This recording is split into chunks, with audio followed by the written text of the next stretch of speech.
Hey, welcome to an episode of Chad's Beer Reviews. Henry's joining me for a late morning tasting. Yes, glad to be here and celebrating a little sunshine in the beginning of fall here. Yep. It still feels like summer. It's been pretty warm lately. Although, don't take that as proof of global warming. Yeah.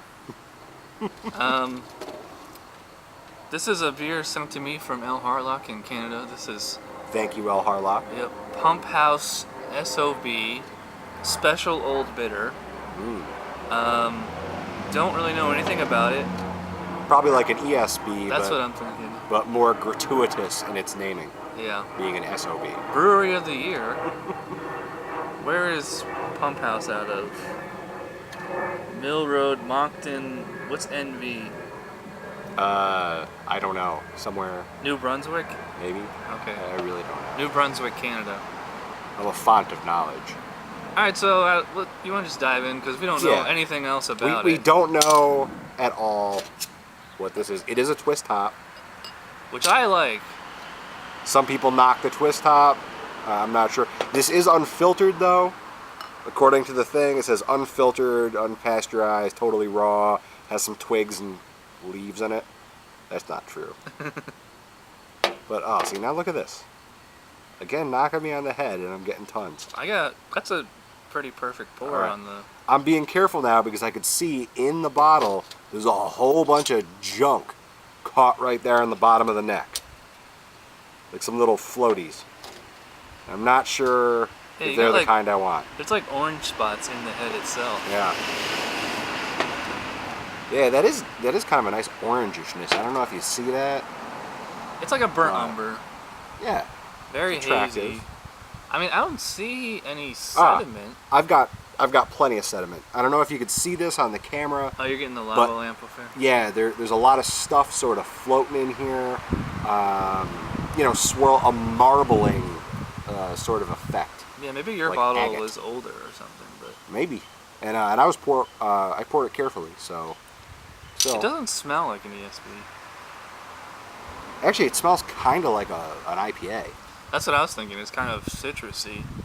Which is interesting. I mean, typically ESBs, while they are, they're pales, they tend to be a little bit less hop-centric than, say, an American pale or IPA.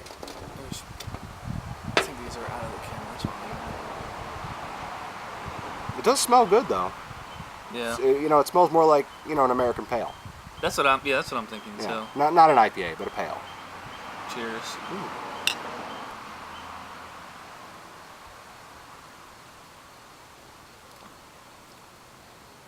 Huh. Hey, it's pleasing. Did you get like a coffee flavor on the finish? No. Well, actually, maybe. There's a lingering bitterness, like in the back on the sides of the tongue there, and it's sort of sticky, and maybe a little bit like sweet coffee. Yeah, it starts out like a pale ale up front. It's fairly rich. Malty. Yeah, malty. It's actually kind of a little refreshing too. Mm-hmm. And then as it's finishing, you're getting like this coffee with a lot of sugar and a kind of bitterness. Maybe even a touch of chocolate. It's weird.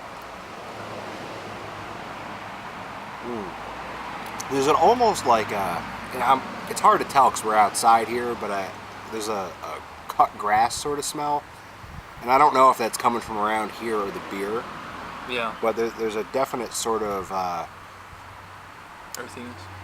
Well, not necessarily earthiness, but there's within the maltiness, it might just be picking up the grass aroma that's already around.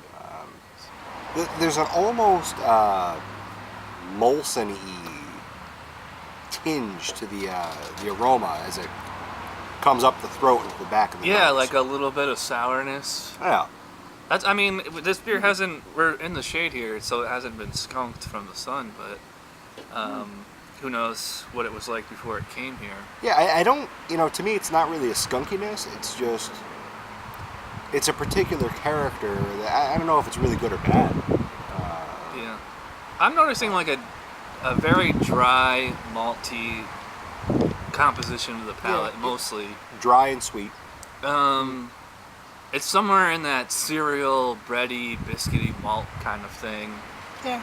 Maybe even a touch nutty. Yeah, it's definitely. Maybe that's the S.O.B, but it's hoppier than I would expect from an ESB. Right. And the type of hop is different.